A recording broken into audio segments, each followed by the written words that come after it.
Azerbaijani ज़बान आधी उर्दू ही लिखती है, मगर वहाँ पूरी उर्दू सीखने का भी इंतजाम है। और आपको जानकर हैरत होगी कि लोगों को यहाँ पर उर्दू ज़बान सीखने का काफी शौक है। इसीलिए बाकू स्टेट यूनिवर्सिटी में बाकायदा तौर पर उर्दू का डिपार्टमेंट बनाया गया है, जहाँ तलबा उर्दू ज़बान सीख सकते हैं और यहाँ उर्दू अदब व सकाफत पढ़ाई जाती है।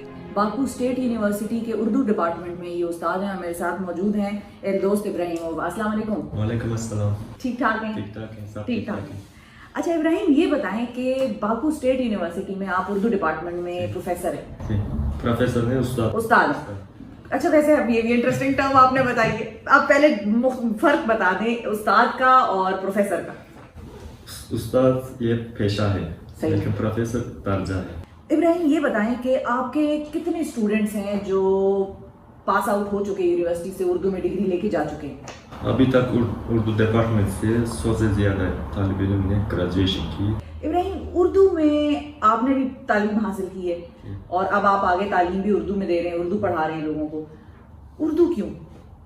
उर्दू क्योंकि हमारा दोस्त मुल्क पाकिस्तान का ज़बान है, रस्मी ज़बान है, ऑफिशियल ज़बान है। और पाकिस्तान अज़रबैजान का न सिर्फ दोस्त बरादर भी है और हमारे दरमियान ताल्लुकात बहुत अच्छे हैं।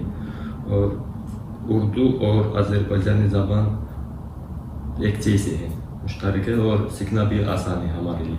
हाँ, सीखना आसान है। आवाज़ इसके बहुत सारे अल्फाज जो हैं वो मुश्तरक हैं। मिसाल के तौर पे दुनिया, खिदमत, दीवार, अच्छा, दरवाज़ा। सही है। तो हम आपसे मुश्तरक जो अल्फाज है वो भी ज़रा हम पूछेंगे। ये बताएं, यहाँ पर उर्दू पढ़ाई कैसे जाती है? मतलब जाहिर है अगर मेरी कोई ज़बान है जो कि उर्दू नहीं है, तो मैं तो अज़रबैजानी जानती हूँ, तो मैं अज़रबैजानी में उनको उर्दू की बहुत सारी ऐसी चीज़ें जो समझाना मुश्किल हो जाती हैं, वो कैसे समझाते हैं आप? और अज़रबैजानी और उर्दू के फ़र्क ये है कि रस्म ख़त में फ़र्क है। अच्छा।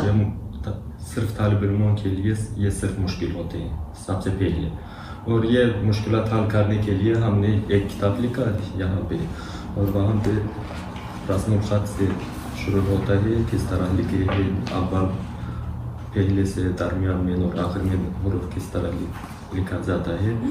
उसके बाद यहाँ पे ये पहला लेवल है, उर्दू का पहला लेवल है। अज़रबैजान में पहली बार है ये किताब। ठीक है। और ये हमारा पहला उर्दू किताब है, ये वर्ड बुक है। अच्छा। उर्दू का वर्ड बुक है, वहाँ पे लिखा जाता है। और उर्दू के हवाले से हम ज़्यादा काम कर रहे हैं, काम करते हैं। मसलन ये गुफ्तगू किताबचा है और अज़रबैजानी उर्दू किताबचा। अच्छा। ये सिर्फ सयाहों के लिए और सिर्फ अज़रबैजान पाकिस्तान जाने वाले जो लोग पाकिस्तान जाना चाहते हैं उनके लिए उर्दू में सीखना, और पाकिस्तान से जो आते हैं उनके लिए बहुत फ़ायदेमंद है। किताबचा गुफ्तगू अज़रबैजानी उर्दू।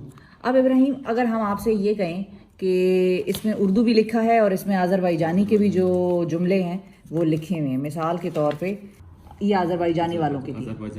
अच्छा, और ये इसको हम किस तरह कहेंगे? बैली, यानी कि जी हाँ। जी हाँ उर्दू है और बैली जो है वो अज़रबैजानी है। ये है खैर। अच्छा, जी नहीं। अगर आपसे कोई सवाल पूछे और आपका दिल चाह रहा हो कि आप उसको कहें जी नहीं, तो आप अज़रबैजानी में कहेंगे खैर। सलाम। ठीक है। अब ये मुश्तरक अल्फाज है। सुबह बखैर, ये क्या होगा? सबाहनिज़ खैर। क्या बात है। अच्छा, ये बड़ी इंटरेस्टिंग किताब है इसमें, और ये सारे टूरिस्ट्स के लिए है जो पाकिस्तान से यहाँ आए या जो यहाँ से पाकिस्तान जाएं। इसमें हर चीज़ दी हुई है। देखिए, मुड़ जाओ, आगे चलो, कतार बनाओ, कल उठो। ये मतलब जिसने इन दो मुल्कों में ट्रैवल करना है, this is the book for them.